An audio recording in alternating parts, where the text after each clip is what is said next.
Pembacaan firman kita hari ini terdapat pada Kisah Para Rasul pasal 5. Ananias dan Safira. Ada seorang lain yang bernama Ananias. Ia beserta istrinya Safira menjual sebidang tanah. Dengan setahu istrinya, ia menahan sebagian dari hasil penjualan itu dan sebagian lain dibawa dan diletakkannya di depan kaki rasul-rasul. Tetapi Petrus berkata, "Ananias, mengapa hatimu dikuasai iblis, sehingga engkau mendustai Roh Kudus dan menahan sebagian dari hasil penjualan tanah itu? Selama tanah itu tidak dijual, bukankah itu tetap kepunyaanmu?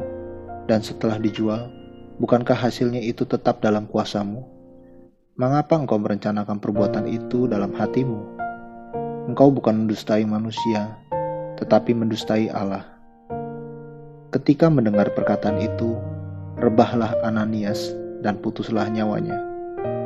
Maka sangatlah ketakutan semua orang yang mendengar hal itu. Lalu datanglah beberapa orang muda, mereka mengapani mayat itu, mengusungnya keluar dan pergi menguburnya. Kira-kira 3 jam kemudian, masuklah istri Ananias, tetapi ia tidak tahu apa yang telah terjadi. Kata Petrus kepadanya, "Katakanlah kepadaku, dengan harga sekiankah tanah itu kamu jual?" Jawab perempuan itu, "Betul sekian." Kata Petrus, "Mengapakah kamu berdua bersepakat untuk mencobai Roh Tuhan? Lihatlah, orang-orang yang baru mengubur suamimu berdiri di depan pintu, dan mereka akan mengusung engkau juga keluar." Lalu rebahlah perempuan itu seketika itu juga di depan kaki Petrus, dan putuslah nyawanya. Ketika orang-orang muda itu masuk, mereka mendapati dia sudah mati. Lalu mereka mengusungnya keluar dan menguburnya di samping suaminya. Maka sangat ketakutanlah seluruh jemaat dan semua orang yang mendengar hal itu. Tanda-tanda dan mujizat-mujizat. Dan oleh rasul-rasul diadakan banyak tanda dan mujizat di antara orang banyak. Semua orang percaya selalu berkumpul di serambi Salomo dalam persekutuan yang erat. Orang-orang lain tidak ada yang berani menggabungkan diri kepada mereka. Namun mereka sangat dihormati orang banyak. Dan makin lama, makin bertambahlah jumlah orang yang percaya kepada Tuhan, baik laki-laki maupun perempuan. Bahkan mereka membawa orang-orang sakit keluar ke jalan raya dan membaringkannya di atas balai-balai dan tilang, supaya apabila Petrus lewat, setidak-tidaknya bayangannya mengenai salah seorang dari mereka. Dan juga orang banyak dari kota-kota di sekitar Yerusalem datang berduyun-duyun, serta membawa orang-orang yang sakit dan orang-orang yang diganggu roh jahat, dan mereka semua disembuhkan. Rasul-rasul dilepaskan dari penjara. Akhirnya mulailah imam besar dan pengikut-pengikutnya, yaitu orang-orang dari mazhab Saduki, bertindak sebab mereka sangat iri hati.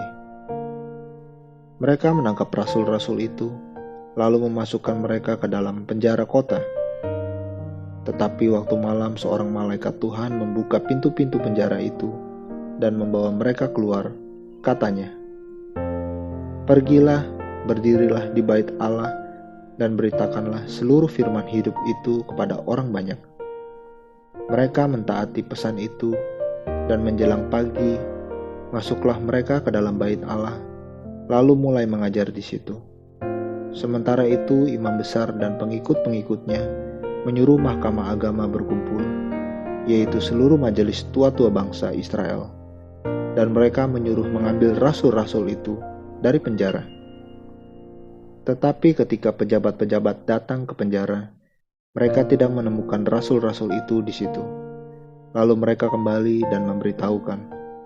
Katanya, "Kami mendapati penjara terkunci dengan sangat rapinya, dan semua pengawal ada di tempatnya di muka pintu. Tetapi setelah kami membukanya, tidak seorang pun yang kami temukan di dalamnya."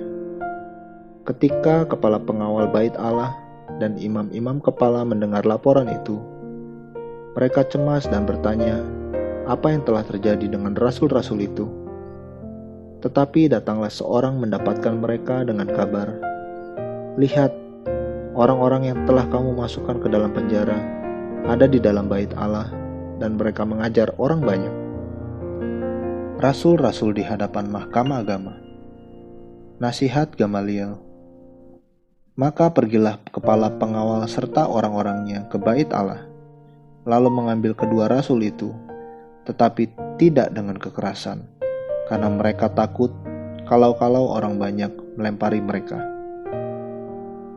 Mereka membawa keduanya dan menghadapkan mereka kepada mahkamah agama. Imam besar mulai menanyai mereka, katanya, "Dengan keras kami melarang kamu mengajar dalam nama itu. Namun ternyata kamu telah memenuhi Yerusalem dengan ajaranmu dan kamu hendak menanggungkan darah orang itu kepada kami."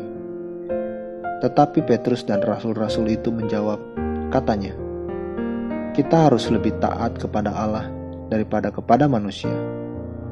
Allah nenek moyang kita telah membangkitkan Yesus, yang kamu gantungkan pada kayu salib dan kamu bunuh. Dialah yang telah ditinggikan oleh Allah sendiri dengan tangan kanannya menjadi pemimpin dan juru selamat, supaya Israel dapat bertobat dan menerima pengampunan dosa. Dan kami adalah saksi dari segala sesuatu itu, kami dan Roh Kudus yang dikaruniakan Allah kepada semua orang yang mentaati Dia." Mendengar perkataan itu, sangatlah tertusuk hati mereka, dan mereka bermaksud membunuh rasul-rasul itu. Tetapi seorang Farisi dalam mahkamah agama itu, yang bernama Gamaliel, seorang ahli Taurat yang sangat dihormati seluruh orang banyak, bangkit dan meminta supaya orang-orang itu disuruh keluar sebentar. Sesudah itu ia berkata kepada sidang, "Hai orang-orang Israel, pertimbangkanlah baik-baik apa yang hendak kamu perbuat terhadap orang-orang ini. Sebab dahulu telah muncul si Teudas yang mengaku dirinya seorang istimewa, dan ia mempunyai kira-kira 400 orang pengikut, tetapi ia dibunuh dan cerai-berailah seluruh pengikutnya dan lenyap. Sesudah dia, pada waktu pendaftaran penduduk, muncullah si Yudas, seorang Galilea. Ia menyeret banyak orang dalam pemberontakannya, tetapi ia juga tewas dan cerai-berailah seluruh pengikutnya. Karena itu aku berkata kepadamu, janganlah bertindak terhadap orang-orang ini. Biarkanlah mereka, sebab jika maksud dan perbuatan mereka berasal dari manusia, tentu akan lenyap. Tetapi kalau berasal dari Allah, kamu tidak akan dapat melenyapkan orang-orang ini. Mungkin ternyata juga nanti bahwa kamu melawan Allah." Nasihat itu diterima. Mereka memanggil rasul-rasul itu, lalu menyesah mereka dan melarang mereka mengajar dalam nama Yesus. Sesudah itu mereka dilepaskan. Rasul-rasul itu meninggalkan sidang mahkamah agama dengan gembira, karena mereka telah dianggap layak menderita penghinaan oleh karena nama Yesus. Dan setiap hari mereka melanjutkan pengajaran mereka di bait Allah dan di rumah-rumah orang dan memberitakan Injil tentang Yesus yang adalah Mesias. Amin. Terus baca firman-Nya, renungkan dan lakukan dalam kehidupan kita. Tuhan Yesus memberkati.